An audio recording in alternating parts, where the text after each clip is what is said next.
여러분 안녕하십니까, 김영삼입니다. 현대사 시시비비 제가 지난 시간에 못 끝냈던 이야기를 오늘 마저 하도록 하겠습니다. 배달결의 단일민족이 과연 사실이냐 하는 부분에 대해서 제가 정면에서 문제를 제기하는 그런 내용들을 말씀을 드렸는데요. 지난 시간에 벨테브레까지 말씀을 드렸고, 오늘은 하멜 관련된 이야기를 하겠습니다. 하멜은 1653년 8월 6일 날 스페르베르호라는 배를 타고 자카르타, 대만을 거쳐서 나가사키로 항해하던 중에 폭풍우를 만나가지고 제주도 근해에서 파손을 했습니다. 선원 64명 중에서 28명은 바다에 빠져 죽고, 하멜 일행 38명이 제주도에 표류해서 체포됐고, 그리고 이 사람들이 이제 서울로 압송이 돼가지고 서울에서 살게 됐습니다. 그때 이제 벨테브레, 오래전에 와서 조선에 살던 벨테브레가 통역을 맡게 됐습니다. 이 사람들도 서울로 압송이 돼서 벨테브레가 근무하고 있던 훈련도감에 소속이 돼서 대포를 만들고 군사훈련을 시키는 역할을 맡게 됐고요. 이 사람들이 1655년, 그러니까 조선에 끌려온 지 2년 후에 청나라 사신이 서울에 행차했을 때 하멜 일행이 사신 일행에 뛰어들어서 우리를 고향으로 보내달라 이렇게 난동을 부리다가 체포가 돼가지고 지방으로 귀향을 가서 아주 굉장히 어렵게 살고 유랑걸식을 하다시피 하면서 살다가 하멜을 비롯한 8명이 작은 배를 훔쳐 타고 일본으로 탈출을 했습니다. 1666년에 탈출을 했으니까 조선에는 약 13년 정도 하멜이 살았었다, 이렇게 볼 수 있습니다. 이 사람들도, 나머지 사람들도 이제 네덜란드로 돌아갔고, 한 명이 조선에 기여했다라고 돼 있는데, 이 한 명은 인적사항이 없는 걸로 봐서 이 사람이 나중에 과거에 급제한다든지 이런 기록이 없는 것 같습니다. 이 사람은 여기 정착해 살았다고 봐야죠. 나중에 이제 하멜 표류기를 쓰게 되는데, 그 하멜 표류기는 자기가 동인도에서 소속인데 부득이하게 이렇게 표류를 해서 조선의 억류 생활을 한 13년 동안에 그 월급을 타내기 위해서 동인도 회사에 제출하기 위한 보고서 형태로 이 하멜 표류기를 썼는데, 이 하멜 표류기가 이제 나중에 유럽 사람들에게 조선에 대한 이미지를 만드는데 아주 지대한 공헌을 한 흔적들이 보입니다. 네덜란드 사람 이외에 또 오키나와 사람들이 또 부주기로 와서 또 살았습니다. 그 당시 유구 왕국이라고 하는 이름으로 이제 왕조실록에 등장을 하는데요. 유구에서도 사신이 와서 조선의 왕에게 예물을 바친 기록들도 보이고요. 그리고 바다를 건너와서 사자로 왔던 사람이 병사에서 제사를 지내준 기록도 보이고, 오키나와 사람들도 일본 사람과 마찬가지로 엄청나게 많은 사람들이 조선에 와서 교류를 하는 흔적들이 보이고, 그리고 오키나와에서 온 사람들이 상당수 이 배를 조종하는 기술이 뛰어나서 조선에서 이 배 만드는 부서에 유구 사람들을 배치를 해서 이 사람들로 하여금 이 전함 성능 개량 사업을 담당하게 하는 그런 기록들이 왕조실록에 상당히 많이 등장을 합니다. 그래서 또 유구 사람들에게 대장경이라든지 법화경이라든지 금강경 이런 또 책을 선물로 보내고 하는 이런 기록들이 세종실록, 세조실록 많이 등장을 합니다. 오키나와 사람들도 무지무지하게 많이 와서 살았습니다. 또 유국 사신에게 종이품 벼슬을 제수했다라는 그런 기록들도 등장을 합니다.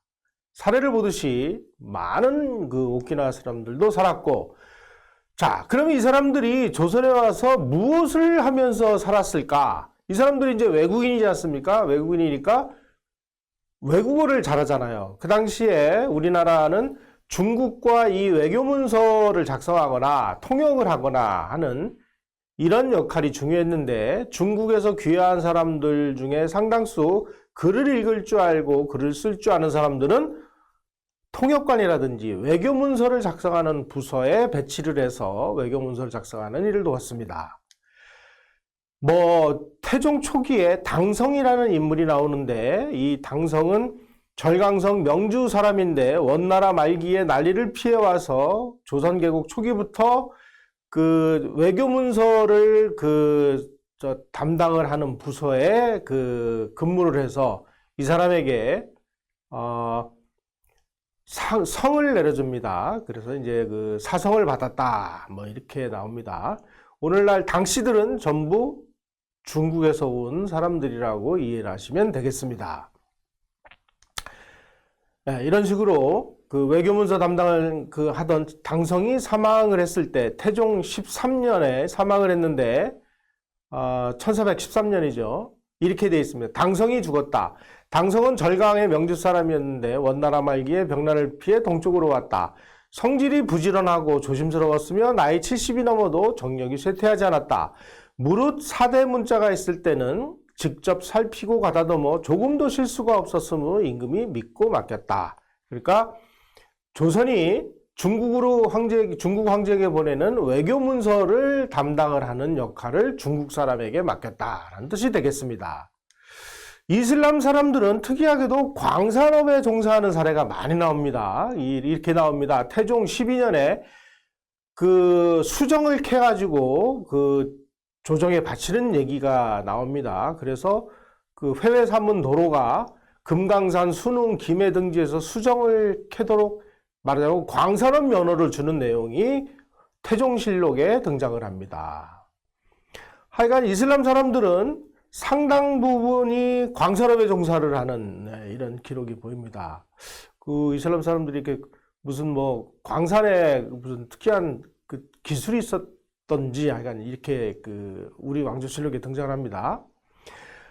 여진족들은 상당수가 군인으로 등장을 합니다. 군인, 그러니까 조선시대에 왕실 수비대라든지 이런 쪽에서 아주 아마 무예가 뛰어났기 때문에 아마 그런 것 같습니다. 바로 이 여진족들이 나중에 후금을 세웠고 누르하치가 그러니까 중국을 점령을 해가지고 청나라를 출범을 시키죠. 하여간 이 여진족이 무예가 아주 대단히 뛰어나서 여진족의 아주 주요 부족의 추장들은 조선에 볼모로 보내서 이 사람들이 이제 시위를 살도록 하는 이런 내용들이 많이 나옵니다.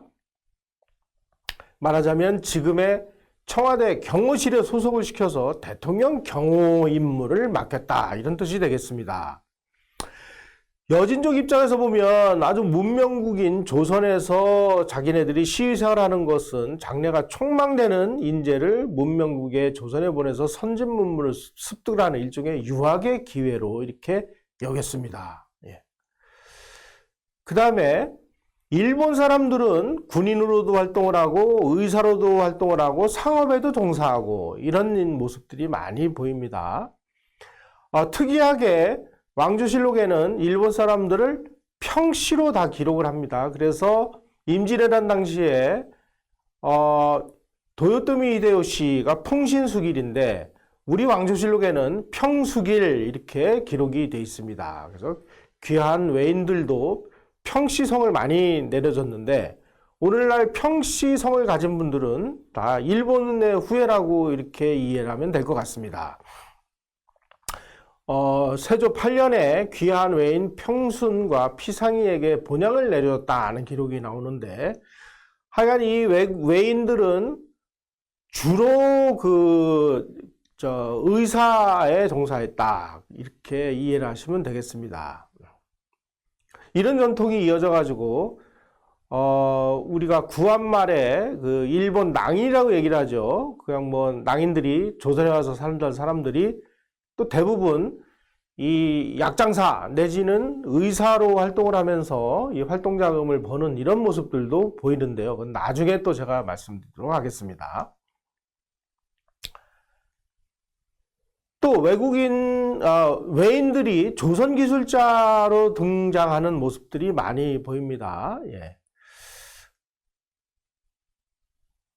세종 26년에 등장하는 이 등글왕이라는 외인이 나오는데 이 등글왕은 아주 유능한 조선기술자였습니다. 그래서 이 사람을 배 만드는 부서에 배치를 해서 우리나라의 전함 성능 개량하는 그런 내용이 세종 26년, 그러니까 1444년 10월 12일 실록에 기록이 보입니다. 이렇게 되어 있습니다. 그 동그랑이 그 여러 나라 병선을 보니 중국 배가 제일 좋고 유구국이 그 다음이고 유구국은 오키나와입니다. 조선 것이 가장 하등이다. 이렇게 보고서를 올리니까 조정에서 등구랑에게 신형 전투함을 제작하라. 이렇게 명을 내려서 등구랑이 이제 신형 전투함을 만드는 그런 일을 담당하게 됩니다. 그래서 이제 그 세종 27년 기록을 보면 마포에서 그 여기 한강이죠. 외선 체제를 보강해서 배를 만들어 가지고 이 배를 가지고 와서 이제 모의 그 훈련을 하는 그런 장면들이 뭐 세종 27년 기록에 발견이 됩니다. 자, 사례에서 보시듯이 이 조선의 외국인 정책, 외국인이 너무나 많이 와서 살다 보니까 조선에서도 이제 외국인에 관련된 이제 정책을 이제 수립하게 됐는데, 제일 먼저 주로 상류층 사람들을 주로 많이 받아들였습니다. 그리고 선진 기술이라든지 선진 문명을 가지고 있는 사람, 또 외국어 구사 능력이 뛰어난 사람, 그리고 품성이 뭐 언행이 좀 차분하고 뭐 침착하고 이런 사람들을 엄격하게 심사해서 받아들였습니다. 그래서 이 사람들을 테스트를 해서 자신의 특성에 맞는 직종에 배치를 해서 1년간을 근무시킨 후에 그 부서의 부서장이 인사고과를 해서 적격자에 한해서 귀화를 허가를 했습니다. 뭐 무자격자라든지 무능력자라든지 뭐 술 먹고 땡깡을 부리는 사람들이라든지 범죄를 저지르는 사람들은 아주 가차없이 추방을 했습니다. 그리고 글을 읽을 줄 알고 능력 있는 사람들에게는 과거 시험 문호를 개방을 해서 조선의 관직에 오를 수 있는 기회를 부여했습니다. 이런 면에서 보면은 오히려 조선시대 외국인 정책이 오늘날 우리 대한민국의 이러한 그 외국인 정책보다 훨씬 좀 진보적인 모습이 보이는 거 아닌가 하는 생각이 듭니다. 요즘에 외국인이 뭐 사법고시나 행정고시에 합격을 해가지고 국가 주요 요직에 오른 사례가 있나요? 이런 거 보면 조선시대 외국인 정책은 상당히 좀 특이하고 재밌었다. 그리고 주로 상류층, 선진기술을 가진 사람, 문명 수준이 높은 사람, 이런 사람들을 받아들였으니까 요즘에 대한민국의 이 외국인 정책은 전부 뭐 산업연수생이라고 해서 저급 노동력, 인건비 싼 사람들만 받아들이고 있는데 조선 정책을 좀 본받아야 될 것 같습니다. 우리도 좀 상류층 사람들을 많이 받아들여서 좀 우리의 문명의 발전에 도움이 되는 그런 역할을 해야 되지 않겠습니까? 자, 조선왕조가 그러면 왜 이렇게 외국인들을 수용을 했을까? 우선 첫째로 신기술이라는 신문명을 입수를 할 수 있는 방편으로 삼았기 때문이고, 또 그 당시 조선에서는 한번 전염병이 돌면 막 싹쓸이로 사람들이 죽어나니까 인구를 늘려야 될 필요가 있었습니다. 그래서 인구 증대 차원에서 외국인을 수용을 했고, 그리고 인재 확보 차원에서 또 외국인들을 수용을 했고, 하지만 외국인이라고 해서 아무나 받아들이는 건 아닙니다. 주로 상류층, 기술이 뛰어난 사람, 선진 문명을 가지고 있는 사람 위주로 받아들였습니다. 또 외국어 통역이라든지 외교문서 작성을 하는 일에 또 이 사람들을 동원을 했습니다. 또 부족한 군사력을 확보하기 위해서 여진족이나 뭐 일본 사람들을 많이 군인으로 받아들이는 모습들을 우리가 볼 수 있습니다. 자, 그러면 이제 귀한 외국인들에게는 어떠한 특전이 있었느냐? 우선은 혼인을 통한 혼혈 정책이 진행이 됐습니다. 아무하고나 정착을 시키는 건 아닙니다. 귀한 외국인들은 아주 엄격하게 그 부서의 인사고과를 통해서 인사고과가 상중하가 있었는데 상을 맞아야만 귀화를 할 수가 있었습니다. 그래서 이렇게 일정한 심사를 통과해 가지고 귀화가 허락된 사람들에게는 조선 처녀와 혼인을 장려를 했습니다. 그리고 외국인들을 혼인시켜야 할 경우를 대비를 해서 뭐 의복과 가재도구, 노비를 주고 공사노비 중에서 양인 남자에게 시집가서 낳은 여자에게 장가를 들어 아내를 삼도록 했습니다. 요게 바로 이제 정착시키는 정책으로 이게 만들어져 가지고 그 이후에는 의복과 가재도구 그리고 양인 처녀를 소개해줘서 혼인을 시키도록 해서 정착을 시켰습니다. 두 번째로는 이제 생활 필수품을 지급을 해서 생활의 안정을 도모하게 했습니다. 뭐 귀하이나 시를 살러 오는 외국인에게 의복, 양식, 주택, 생필품을 내려준 기록들이 많이 나옵니다. 또 뭐 어떤 사람에게는 노비를 준 기록도 있고 뭐 많은 기록들이 있습니다. 세종 16년 기록을 보면 귀하여 시하는 외인과 야인이 살 집은 관청에 속한 빈집으로 주되 만약 빈집이 없으면 큰 길의 좌우변에 있는 빈 행랑에 선공감이 그 가족의 많고 적음을 요랑하여 2칸 혹은 3칸을 지어주십시오. 그래가지고 이것이 이제 정책이 됩니다. 또 세금을 면제해 줍니다. 세금 면제, 야인이 귀하면 3년까지 양식을 공급하고 토지 세금은 3년, 요역은 10년간 면제를 해줬습니다. 이런 식으로 일정한 관문을 통과한 사람에게는 아주 이 사람들이 정착을 할 수 있도록 집을 주고 또 여성과 혼인을 시켜주고 그리고 생필품 이런 것들을 지급을 했다. 이쪽에 이제 특전이 되겠죠. 예. 세종 8년 기록을 보면 시를 살고 있는 이 여진족입니다. 이을지라는 사람이 여러 해 동안 시위하다 병들어 죽으니 가엾고 민망하다. 그래서 종이와 쌀 등을 줘서 장사를 지내게 해라. 그래가지고 이런 식으로 제사를 지냈는데 부조를 해주기도 하고 이런 일도 있었습니다. 예. 가장 중요한 것은 과거를 통해서 국가요직에 등용을 했다라는 사실입니다. 과거 시험을 외국인에 개방을 해서 급제를 할 경우 조선인하고 똑같이 요직에 등용을 한 내용들이 많이 나옵니다. 1469년 성종 주기년에 향화인은 좀 더 외국인으로서 한국에 와서 사는 사람들, 그 중에서 조정의 벼슬하는 사람 이름들이 나옵니다. 김상미, 동청주, 낭산파, 태오신해. 김상미하고 동청주는 여진족이고요. 낭산파하고 태오신해는 일본 사람입니다.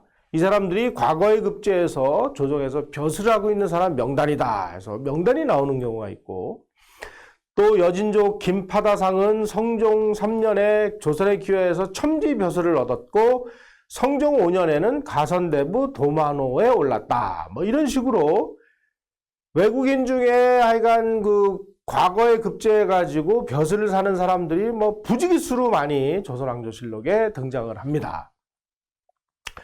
동청주라는 사람은 나중에 청와대 경호실장까지 오르는데요. 그거는 제가 잠시 후에 말씀을 드리겠습니다. 예. 바로 이 동청래 장군입니다. 예.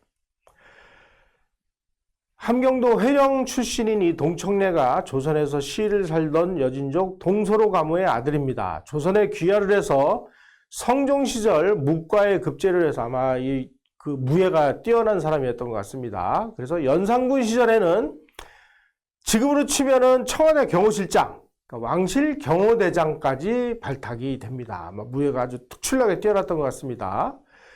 그래가지고 동청래가 국경 변방 지역에서 이게 국경을 쳐들어오는 사람들을 막 막고 하는 이런 것들이 왕조실록에 많이 등장을 하고, 연산군 시절에 연산군을 몰아내는 이 중종 쿠데타에 참여해서 전공을 세웠습니다마는 전국 공신, 그러니까 공을 세운 백사민에게 내린 공신 칭호에 이 사람이 오르지를 못합니다. 그리고 그 다음 등급인 원종 1등이라는 것은 이제 제수를 받은 것에 좀 불만이 있었던 것 같아요. 그래서 내가 열심히 이렇게 쿠데타에 공을 세웠는데 나는 이제 전국 공신에 못 올라서 참 억울하다. 이렇게 불만을 토로하다가 밀고가 돼가지고 능지처참령을 당합니다. 중종 3년 1508년의 얘기입니다. 그리고 그의 처자는 종이 되고 가산을 몰수당했습니다. 이 동청계 장군을 죽이는 바람에 여진족 사회에서 막 파란이 일어나가지고 한동안 막 고생하는 이런 내용들이 나오는데, 어쨌든 조선시대에 여진족이 과거 시험을 봐서, 물론 문과 시험이 되겠습니다만은, 청와대 경호실장에 해당하는 왕실 경호대장까지 발탁이 됐다는 사실. 참 재밌죠? 예. 동청계 장군 이외에 김충선이라는 사람, 일본 사람인데, 이 사람은 김해김 씨, 우록김 씨의 시조입니다. 이분은 임진왜란 때 귀화를 했습니다. 본명은 사야간데, 임진왜란 당시 가토기요마사의 선봉장으로 3,000명 병력을 지휘해서 부산에 상륙한 상륙군 지휘관입니다. 이 사람은 상륙 일주일 만에 조선에 투항을 해서 조선 장수가 됩니다. 그래가지고 울산, 경주, 영천 등지에서 바로 자기 동지였던 왜군을 물리치는 아주 재밌는 역할을 합니다. 그래서 왜군이 가지고 있었던 조총제조법, 사격수를 조선군에게 보급을 한 아주 참 고마운 분이기도 하고요. 임진왜란이 끝나니까 조정에서 진주목사 장춘점의 딸을 이제 혼인을 시켜가지고 우록벌의 털을 잡고 김해김 씨, 우록김 씨의 시조가 됐습니다. 1603년, 선조 36년입니다. 여진족이 국경지역을 침범하니까 서북 변경지역을 10년간을 지켰고, 이괄의 난에 이괄이 쿠데타를 일으켰을 때는 정부군으로 참전을 해서 이괄군을 무찌르는 이런 공을 세웁니다. 또 병자호란 한 때는 조총부대를 이끌고 참전을 해서 누르하치군하고 싸우는 이런 일도 했고요. 그래서 나중에 이분이 사망한 다음에 병조 판서로 추정이 됩니다.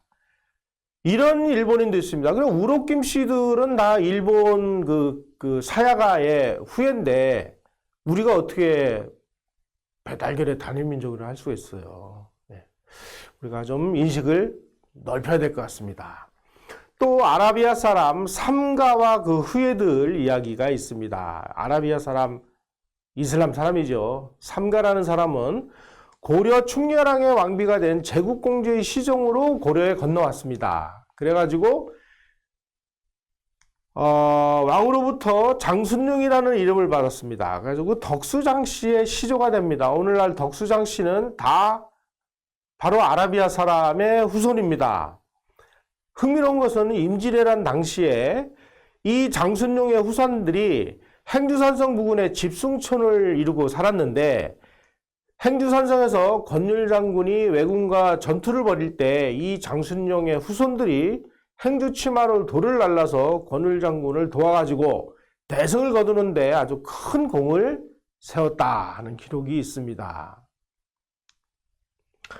또 한동안 그때 이성계를 주제로 한 드라마에도 등장을 하는 이지란이라는 사람이 있는데, 이지란은 여진족입니다.